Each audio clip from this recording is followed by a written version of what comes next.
Aquí teniu la finca de Can Montmany, la masia, que és el centre d'una propietat que són 80 hectàrees, totes elles dintre del Parc de Collserola, i de les quals nosaltres només estem gestionant una part agrària. Aquesta finca va patir un procés d'abandó, com la majoria de les d'aquí a l'entorn, molt important, sobretot a partir dels anys 50, i quan hem entrat nosaltres aquí ens hem trobat ja en un abandó absolut. El fet de recuperar un ús agrari per un espai com aquest, per nosaltres té un valor ambiental, perquè hi ha consens de que la gestió de l'agricultura, el manteniment de l'agricultura en aquests espais de transició entre ciutat i bosc, doncs implica una sèrie de beneficis a nivell de fauna i de flora d'aquí del Parc de Collserola molt importants. Tots els membres de l'Ortiga venim del sector consumidor, venim de grups de consum organitzats, venim del moviment agroecològic i de trajectòries personals lligades amb l'ecologisme per un motiu o altre. L'Ortiga va començar sent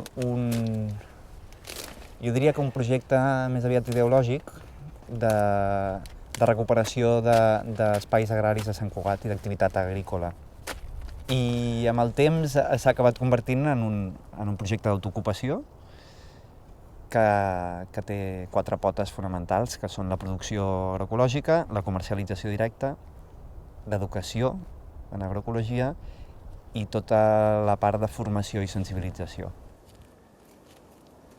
Nosaltres fem horta, bàsicament, però pel fet d'estar en la finca en què estem i en la clau en què està situada, doncs fem recuperació d'oliveres per una altra part, fem recuperació d'una vinya petita per una altra, i anem fent aquestes proves de cultius que s'havien fet de forma més tradicional en aquesta finca i n'anem aprenent.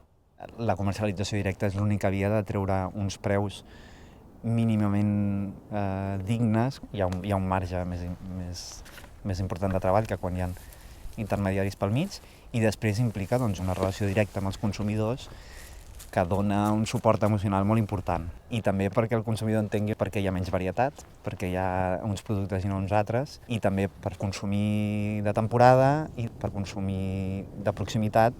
És l'única manera d'apostar per un model productiu alternatiu a l'agroexportació o a l'agricultura industrial. La xarxa de consum solidari és una organització amb la que ja havíem coincidit en molts espais. Compartim una visió política de com traslladar aquestes coses no només a la nostra quotidianitat i al nostre consum domèstic, sinó a altres instàncies polítiques. Ens suposa un suport a nivell logístic molt important per fer repartiment a Barcelona. Estem parlant de locals, estem parlant de webs. És una sortida pel producte, evidentment, i després és una possibilitat de sinergies a molts altres nivells, de treballar per un model de producció i consum més just a nivell social, ambiental i econòmic. Nosaltres tenim una producció i planifiquem la nostra producció, però després complementem la nostra producció amb tot de productes que són d'altres pagesos. Ens sentim en deute amb els nostres consumidors. Hi ha agraïment i també hi ha confiança d'aquesta aposta que fan ells per donar-nos suport. Per tant, això és un dels motors que fa que nosaltres treballem més i millor. Perquè veiem que per l'altre costat, si ells donen, doncs nosaltres també sentim la necessitat de correspondre. Estem realitzant un somni, i s'està complint. Sempre havíem somiat en què seríem productors pels grups de consum.